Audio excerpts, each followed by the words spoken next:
আমি এখানে স্পেশাল লোভনীয় জিনিস নিয়ে বসে পড়েছি, কি বলতো, ফুচকা, আর পাগলিকে এখানে খাইয়ে দিচ্ছি। তো হ্যালো এভরিওয়ান, সবাই কেমন আছো? আশা করি ভালো আছো। তো আজকের নতুন একটা ব্লগে তোমাদের সাথে, তো চলো আজকে ফুচকা টক জল আলু কি করে মাখানো হলো সেটাই তোমাদেরকে দেখাবো। তো দেখো, প্রথমে হাঁড়ির মধ্যে ফ্রেশ সাদা জল দেখতে পাচ্ছ। তো সেই জলের মধ্যে দেখো পুরো তেঁতুল, একদম লাল টকটকে তেঁতুলটা জলে দেয়া হলো। এখানে কিন্তু অন্য কোনো কিছু ব্যবহার করা হবে না, জাস্ট তেঁতুল শুধু। তোমরা পুরো ভালো করে দেখো, শুধু এখানে তেঁতুল দিল জলের মধ্যে। এবার তেঁতুলটা একটু জলে ভিজবে আর এরকমভাবে একটু চটকাতে হবে, মানে তেঁতুলটা গলাতে হবে জলের মধ্যে যাতে জলটা টক হয়। তো একদম নিজেদের বাড়ির লোক খায় সেইভাবেও করা, একদম পুরো পারফেক্টভাবে, অন্য কোনো কিছু দেয়া থাকে না এর মধ্যে। তেঁতুল জলে শুধু তেঁতুল দিয়েই তৈরি করে দাদাভাই। আর দেখো এখানে শুকনো লঙ্কার গুঁড়ো দিয়ে দিয়েছে কতটা। তো তোমাদের সঙ্গে সবটাই শেয়ার করব আজকে। আর দেখো এখানে এই যে বিট নুন পড়ে যাচ্ছে, শুকনো লঙ্কার গুঁড়ো পড়লো, আর হচ্ছে তেঁতুল।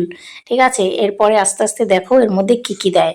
আর এই যে দিয়ে দিল একটু মশলা, এই যে মশলা পড়ে গেল, তার মধ্যে সাদা নুন দিয়েছে একটুখানি। আর এই যে গন্ধরাজ লেবু, এটাই হচ্ছে মেন জিনিস। এই গন্ধরাজ লেবুটা দিয়ে দিয়েছে, এরপরে কাঁচা লঙ্কা ডলে দিচ্ছে। দেখো, তো আজকে সেইভাবে সমস্ত উপকরণগুলো ছিল না, কারণ ধনেপাতাটা নেই। ওটা না মানে প্যাকেটে ছিল, তো ওটা একটু নষ্ট হয়ে গেছে, তো বাজার থেকে কিনে তখন বাজারে গিয়ে একটু ভালো করে স্পেশালভাবে আরও ঝাল ঝাল টক টক ধনেপাতাটা দিয়ে মাখা হবে। তো এখন দেখো বাড়িতে করে নিয়ে যাচ্ছে। দেখো এখানে কাঁচা লঙ্কা, তারপর গন্ধরাজ লেবুটা একটু চিপে নেবে মানে। আর এই যে সাদা আলু দেখতে পাচ্ছ তোমরা, সাদা আলুর মধ্যে দেখো শুকনো লঙ্কা ভাজা, শুকনো লঙ্কার গুঁড়ো, মশলার গুঁড়ো, আর বিট নুন, এইরকম সমস্ত উপকরণগুলো দিয়ে দিচ্ছে। দাদাভাই কিন্তু খুব স্পেশালভাবে মাখায়। এ দেখো বিট নুন, এখানে সাদা নুন, শুকনো লঙ্কার গুঁড়ো, মশলার গুঁড়ো, আর দিচ্ছে কাঁচা লঙ্কা ডলে ডলে। আগে সেদ্ধ লঙ্কা দিত অনেক আগে, কিন্তু এখন কাঁচা লঙ্কা দিলে না, কাঁচা লঙ্কার টেস্টটা কিন্তু দারুণ আসে। আর তোমরা কারা কারা এই ফুচকা খেতে পছন্দ করো সবাই কমেন্টে জানাবে। আমি আশা করি, জানি যতটা যে সবাই এটার মানে ভক্ত, ফুচকা খাওয়া মানে সবাই পছন্দ করে।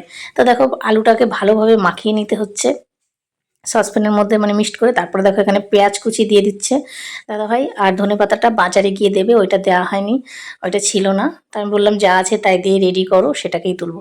তো তারপরে দেখো ক্যামেরাটা উল্টো হয়ে আমার মুখটা দেখা গেল। তো যাই হোক, তারপরে দেখো এখানে এই যে পেঁয়াজটাকে কুচি করে নিয়ে সেই পেঁয়াজটা দিয়ে দেবে আলুর মধ্যে। আর এখন পুরোটা মাখবে না, যেহেতু আলুটা গরম রয়েছে, বাজারে গিয়ে এটাকে পুরো স্পেশালভাবে একটু মাখা হবে। এখন পেঁয়াজটা কেটে ওপরে দিয়ে মানে দিয়ে নিল। এবার দিচ্ছে ছোলা মটর সেদ্ধ। দেখো কি দারুণ লাগছে না দেখতে। আর তোমরা কারা কারা ফুচকা খেতে পছন্দ করো তারা কিন্তু কমেন্টে জানাবে। আর কে কে খেতে চাও আমার সাথে যোগাযোগ করো, ঠিক আছে? তোমাদেরকে খাওয়াবো। দেখো এখানে জল আর আলুটা তৈরি হয়ে গেল। তারপরে আমি ঘরে নিয়ে চলে আসলাম, অল্প একটু নিয়ে এসেছি আমি খাবো বলে। দেখো, আর আমি এখানে মিডিয়াম সাইজের ফুচকাটা এনেছি, বেশি বড় ফুচকাটা না, খাওয়া যায় না, মুখে ঢোকে না। তো যাই হোক, এই দেখো আমি এখন খেয়ে নিচ্ছি। আর মেঘা দূর থেকে একটু ক্যামেরা করে দিচ্ছে, দারুণ হয়েছিল মাখাটা। আর আমি না প্রচণ্ড ঝাল আর লবণটা টান টান খাই, তো আমার কাছে বেশ ভালোই লাগছিলো। কিন্তু আর একটু নুন ঝাল হলে ভালো হতো, কিন্তু যেহেতু গরম আলু পুরোভাবে মাখেনি, বাজারে গিয়ে মাখা হবে। আবার দেখো একটু টক জল চুমুক দিয়ে খাচ্ছিলাম। তো আমার এই ফুচকা খাওয়া দেখে তোমাদের কার কার লোভ লাগছে একটু জানাও তো, কার কার জিভ দিয়ে জল পড়ছে। তো ভিডিওটা কেমন লাগলো সবাই কমেন্টে জানাবে। সবাইকে বাই।